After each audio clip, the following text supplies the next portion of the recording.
రాష్ట్ర విభజన ఉద్యమం జరిగినప్పుడు కానీ రాష్ట్ర రాజకీయాల్లో ఆయన లేడు కాబట్టి రాజకీయాలు ఎక్కువ తెలియదు కాబట్టి బహుశా తెలియక రాజకీయాలు తెలియక మాట్లాడి ఉండొచ్చు. కోనసీమ గురించి తెలంగాణ ఉద్యమం జరగలేదు, తెలంగాణ రాలేదు. పవన్ కళ్యాణ్ గారు చేసిన వ్యాఖ్యలను తీవ్రంగా ఖండిస్తూ దాన్ని బేషరతుగా క్షమాపణ చెప్పి ఉన్నాగా ఉండాలని పవన్ కళ్యాణ్ గారిని విజ్ఞప్తి చేస్తున్నాం. మీరు మంచి ఉద్దేశంతో రాజకీయాలకు వచ్చిండొచ్చు, కానీ ఈ విధంగా మాట్లాడి దాదాపు 13 సంవత్సరాలు అయిపోయింది. తెలంగాణ 13 సంవత్సరంలో పడుతున్నది. ఈ సమయంలో గత 10 ఏళ్ళు ఉన్న పాలకులు తెలంగాణ పేరు మీద దళితుని పేరు మీద అధికారంలోకి వచ్చిన వాళ్ళేమో 7 లక్షల కోట్లు అప్పు చేసి ఒక ఉద్యోగం ఇయ్యలే, ఒక రేషన్ కార్డు ఇయ్యలే, ఒక ఇల్లు కట్టలే, పెన్షన్లు కూడా మిగిలిచిపోయిండు. ఇవన్నీ తీర్చుకుంటూ ఒక లైన్లో పడుతున్న ఈ సమయంలో మా తెలంగాణని అవమానపరచొద్దని పవన్ కళ్యాణ్ గారు బేషరతుగా క్షమాపణ చెప్పితేనే తెలంగాణ ప్రజలు క్షమిస్తారు. తెలిసి తెలియకనే మాట్లాడిండో, మరి కావాలని తెలంగాణ వాళ్ళని అవమానపరచాలనుకుండో ఏమనుకుండో, కానీ దానికి క్షమాపణ చెప్తే కనీసం ఆయన సినిమా 1-2 రోజులన్నా ఆడుతుంది. చెప్పకపోతే ఎక్కడ కూడా తెలంగాణ థియేటర్లలో సినిమాలు రిలీజ్ కావు. సినిమాటోగ్రఫర్ మినిస్టర్ గాని నేను చెప్తున్నా ఈ మాట. రాష్ట్ర విభజన ఉద్యమం జరిగినప్పుడు కానీ రాష్ట్ర రాజకీయాల్లో ఆయన లేడు కాబట్టి రాజకీయాలు ఎక్కువ తెలియదు కాబట్టి బహుశా రాజకీయాలు తెలియక మాట్లాడి ఉండొచ్చు. కోనసీమ గురించి తెలంగాణ ఉద్యమం జరగలేదు, తెలంగాణ రాలేదు. పవన్ కళ్యాణ్ గారు చేసిన వ్యాఖ్యలను తీవ్రంగా ఖండిస్తూ దాన్ని బేషరతుగా క్షమాపణ చెప్పి ఉన్నాగా ఉండాలని పవన్ కళ్యాణ్ గారిని విజ్ఞప్తి చేస్తున్నాం.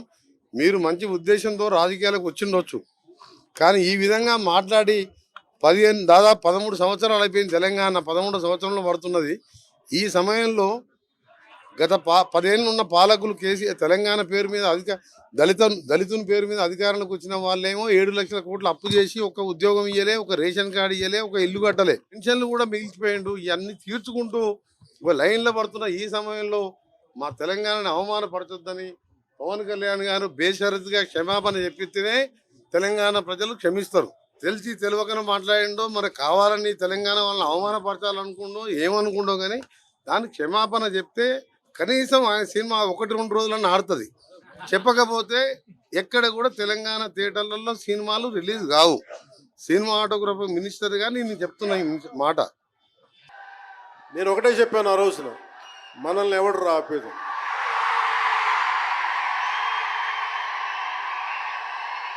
This is not about money,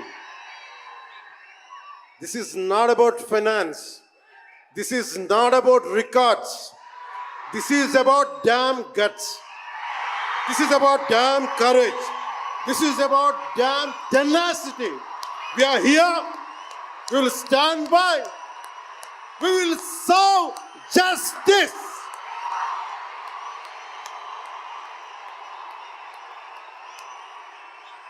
Pawan Kalyan ఎప్పుడు రికార్డుల కోసం ప్రయత్నం చేయాల. Reluctant actor. మా బ్రహ్మానందం గారు చెప్పినట్టుగా నేనేం కోరుకోలే, నేను ఒక యాక్టర్ అవ్వాలని కోరుకోలే, సగటు మనిషిగా బతుకుదామన్న ఒక్క ఆలోచన తప్ప నాలో ఏం లేదు. అలాంటిది నేను పొద్దున ప్రెస్ మీట్లో రత్నం గారి గురించి మాట్లాడాను. ఇప్పుడు మీకోసమే మాట్లాడతాను, నా అభిమానుల కోసం. ఈరోజు నేను ఇక్కడ నిల్చున్నాను, పడి లేచాను, పడుతూనే ఉన్నాను, లేస్తూనే ఉన్నాను. దానికి కారణం ఒకరే, మీరే.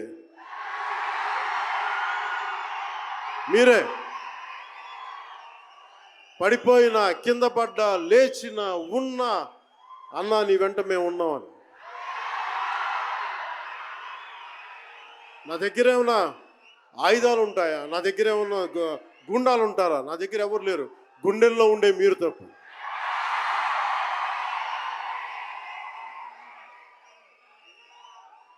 దాదాపు నేను 96లో నా మొదటి సినిమా అక్కడమ్మ ఇక్కడబ్బాయి. ఇది 2025, అంటే ఆల్మోస్ట్ 29 to 30 years. అంటే దాదాపు 29-30 సంవత్సరాలు నేను చిత్ర పరిశ్రమకు వచ్చి. ఎలా ఉంది అంటే నాకే తెలియదు, అలా కాలం ఇట్లా అయిపోయింది. కానీ కొంత వయసు పెరిగిందేమో, కానీ గుండెల్లో చావు ఇంకా చావాలి, బతికాం. ఇక్కడే సభలో సర్దార్ గబ్బర్ సింగ్కి సారీ గబ్బర్ సింగ్ సినిమాకి మహబూబ్ నగర్ నుంచి వచ్చిన ఒక యువకుడి గురించి చెప్పాను, మన అభిమానుల్లో ఒకటి గురించి చెప్పాను. అన్న నువ్వేమి ఇవ్వదు, ఒక హిట్ ఇవ్వన్నా చాలని. ఆ రోజు నేను భగవంతుని కోరుకున్నాను, నా అభిమానుల కోసం, నా కోసం కాదు కానీ ఒక హిట్ ఉంటే బాగుంటుంది అని కోరుకున్నాను.